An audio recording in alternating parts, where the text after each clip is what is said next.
Assalamualaikum warahmatullahi wabarakatuh. Selamat pagi semuanya. Kami dari kelompok 4 akan mempresentasikan tentang kinerja.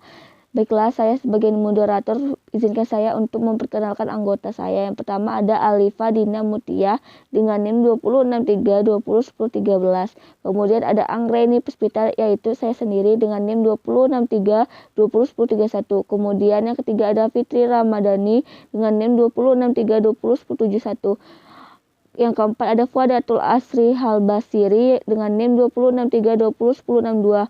Kemudian ada Ike Apriliani dengan NIM 2063201035. Kemudian ada Nasya Helvia dengan NIM 2063201036. Kemudian ada Putri Pardede dengan NIM 2063201015. Dan terakhir ada Salsabila dengan NIM 2063201041. Baiklah, materi pertama akan dijelaskan oleh Alifa. Assalamualaikum warahmatullahi wabarakatuh. Saya Alifa Dina Mutia ingin menjelaskan tentang manajemen kinerja. Pengertian manajemen kinerja adalah suatu pendekatan yang digunakan untuk memperbaiki kinerja berdasarkan proses yang berkelanjutan dalam penetapan sasaran kinerja birokrasi, yaitu mengumpulkan data, menganalisis, menelaah, mengukur kinerja, dan melaporkan kinerja sebagai bahan untuk memperbaiki kinerja selanjutnya. Konsep kinerja pada dasarnya dapat dilihat dari dua segi, yaitu kinerja pegawai atau per individu dan kinerja organisasi. Kinerja pegawai adalah hasil kerja perseorangan dalam suatu organisasi. Sedangkan kinerja organisasi adalah totalitas dalam kinerja yang dicapai suatu organisasi. Sekian dan terima kasih. Wassalamualaikum warahmatullahi wabarakatuh. Assalamualaikum warahmatullahi wabarakatuh. Saya Ike Apriliani. Saya akan menjelaskan tentang indikator kinerja. Indikator kinerja telah banyak disusun oleh para ahli, namun tidak secara keseluruhan. Dapat dijelaskan antara lain, indikator kinerja yang dimaksud oleh LAN-RI adalah ukuran kuantitatif dan kualitatif yang menggambarkan tingkat pencapaian suatu sasaran atau tujuan, yang menggambarkan tingkat pencapaian suatu sasaran atau tujuan yang telah ditetapkan dengan mempertimbangkan indikator masukan input, keluar output, hasil, outcome, manfaat, benefit, dan dampak impact. Penetapan indikator kinerja menurut LAN-RI yaitu merupakan proses identifikasi dan klasifikasi indikator kinerja melalui sistem pengumpulan data dan pengelolaan data atau informasi untuk menentukan kinerja kegiatan, program, dan kebijakan. Adapun hal-hal yang perlu diperhatikan dalam menentukan indikator kinerja, yaitu yang pertama spesifik dan jelas, yang kedua dapat terukur secara objektif baik yang bersifat kualitatif maupun kuantitatif. Yang ketiga dampak, yang keempat harus cukup fleksibel dan sensitif. Yang kelima efektif, yang dapat dikumpulkan, diolah, dan dianalisis datanya secara efisien dan efektif. Dwianto menjelaskan beberapa indikator yang digunakan untuk mengukur kinerja birokrasi publik, yaitu yang pertama produktivitas, yaitu hanya mengukur tingkat efisiensi tetapi juga mengukur efektivitas pelayanan. Yang kedua, kualitas layanan, yaitu cenderung menjadi penting dalam menjelaskan kinerja organisasi. Yang ketiga, responsivitas, yaitu kemampuan birokrasi untuk mengenali kebutuhan masyarakat. Yang keempat, akuntabilitas, yaitu menunjuk pada seberapa besar kebijakan dan kegiatan birokrasi yang tunduk pada para pejabat politik yang dipilih oleh rakyat. Assalamualaikum warahmatullahi wabarakatuh. Saya akan menjelaskan tentang pengukuran kinerja. Untuk mengetahui kinerja organisasi, maka setiap organisasi harus memiliki kriteria keberhasilan berupa target-target tertentu yang hendak dicapai, di mana tingkat pencapaian atas target tersebut didasarkan pada konsep tertentu yang sudah teruji validitasnya. Dalam melakukan pengukuran kinerja, suatu organisasi. Menurut Robertson dalam Mahmudi 2010, pengukuran kinerja didefinisikan sebagai suatu proses penilaian kemajuan pekerjaan terhadap tujuan dan sasaran yang telah ditentukan sebelumnya, termasuk informasi atas efisiensi penggunaan sumber daya dalam menghasilkan barang dan jasa, kualitas barang dan jasa, perbandingan hasil kegiatan dengan target dan efektivitas tindakan dan mencapai tujuan. Menurut Lohman 2003, pengukuran kinerja merupakan suatu aktivitas penilaian pencapaian target-target tertentu yang diderivasi tujuan strategis organisasi. Beberapa pendapat juga menyatakan bahwa pengukuran kinerja merupakan suatu alat manajemen yang digunakan untuk meningkatkan kualitas pengambilan keputusan. Menurut Osborne dan Gebler menyatakan bahwa pengukuran kinerja memiliki kekuatan yang sangat besar kaitannya dengan konsep pemerintah yang berorientasi pada hasil atau outcome. Oleh karena itu, pengukuran kinerja merupakan evaluasi keberhasilan atau kegagalan seseorang dalam menjalankan tugasnya. Jika penilaian kinerja terhadap birokrasi, berarti evaluasi keberhasilan atau kegagalan birokrasi dalam menjalankan tugasnya sebagai pelayan masyarakat. Gary Dessler 2000 menyatakan bahwa penilaian kinerja adalah merupakan upaya sistematis untuk membandingkan apa yang dicapai seseorang dibandingkan dengan standar yang ada. Menurut Schuller dan kawan-kawan mengatakan bahwa sistem penilaian kinerja diartikan sebagai suatu proses penilaian kinerja. Menurut Donovan dan Jackson mengatakan bahwa secara teoretik penilaian kinerja sangat erat kaitannya dengan analisis pekerjaan. Artinya, suatu penilaian tidak dapat dilakukan jika masih terdapat ketidakjelasan tentang pekerjaan itu sendiri. Penilaian tersebut tertuang dalam suatu daftar yang lazim disebut DP39 atau daftar penilaian pelaksanaan pekerjaan. Unsur-unsur yang dinilai dalam penilaian pelaksanaan pekerjaan atau DP3 yaitu kesetiaan, prestasi kerja, tanggung jawab, ketaatan, kejujuran, kerjasama, prakarsa, dan kepemimpinan. Standar tersebut digunakan dan bertahan sekian lama, jarang dievaluasi untuk disesuaikan dengan perubahan paradigma dan tuntutan publik. Keban tahun 2004 mengatakan bahwa pengukuran kinerja harus dilihat dari sebagai upaya yang sangat berharga bagi profesional di instansi pelayanan publik.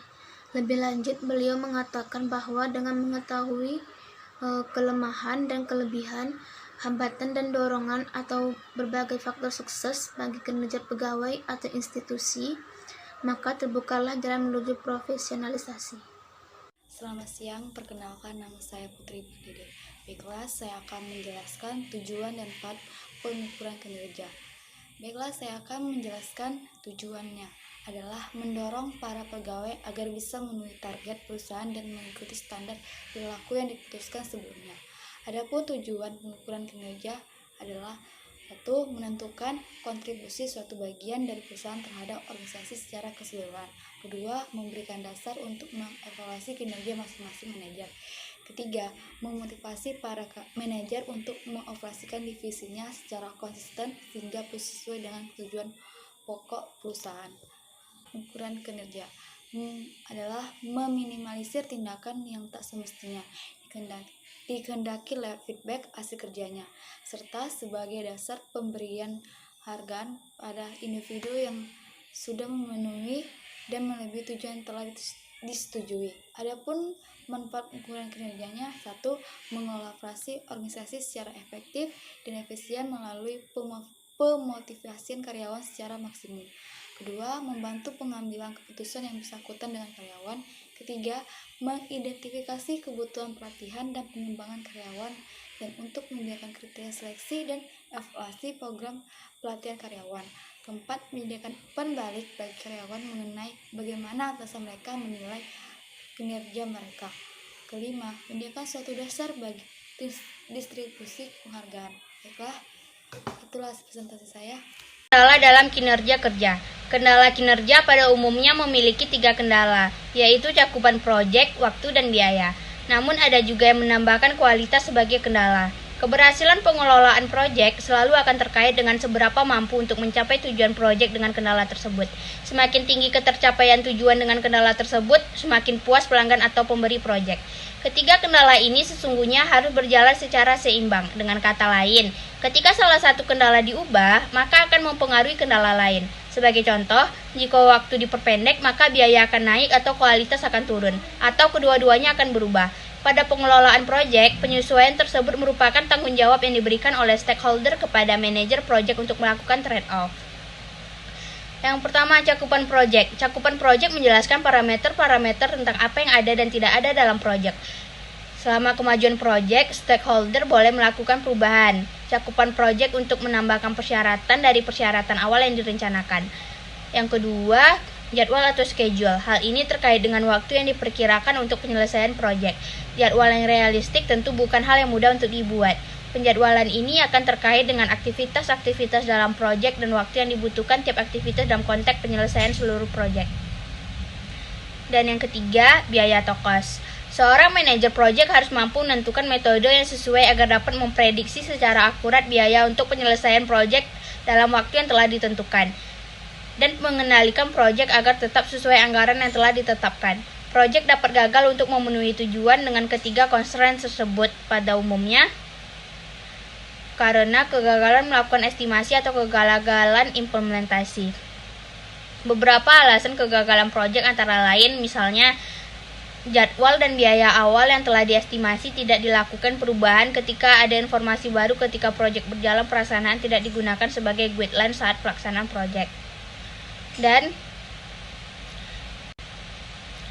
kesalahan yang terjadi berulang, komunikasi yang jelek antara unit atau anggota tim yang terlibat, dan testing inspesi yang dilakukan kurang baik.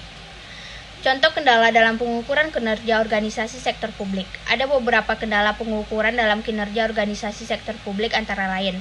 Yang pertama, kinerja organisasi sektor publik tidak bisa dinilai hanya berdasar rasio-rasio keuangan, karena tujuan organisasi bukan memaksimalkan laba. Yang kedua, output berupa pelayanan biasanya bersifat kualitatif, intangible, dan indirect sehingga sulit diukur. Yang ketiga, antara input dan output tidak mempunyai hubungan secara langsung karena sulitnya menetapkan standar sebagai tolak ukur produktivitas. Yang keempat, tidak beroperasi berdasarkan market force sehingga tidak ada yang pembanding independen dan memerlukan instrumen pengganti mekanisme pasar dalam mengukur kinerja. Assalamualaikum warahmatullahi wabarakatuh. Saya Fuadatul Asro Al-Basiri akan sedikit menjelaskan tentang pendekatan pengukuran kinerja. Pendekatan pengukuran kinerja organisasi sektor publik yang bersifat multidimensional memiliki makna bahwa tidak ada indikator tunggal yang dapat digunakan untuk menunjukkan tingkat keberhasilan secara komprehensif untuk semua jenis organisasi sektor publik. Dengan begitu, indikator kinerja yang dipilih akan sangat bergantung pada faktor kritikal keberhasilan yang telah diidentifikasi. Menurut Niven 2003 terdapat 6 konsep pengukuran pendekatan kinerja sektor publik dan organisasi non-profit. Yang pertama ialah financial accountability. Adalah pengukuran kinerja organisasi sektor publik yang hanya berfokus pada seberapa besar anggaran yang telah dikeluarkan.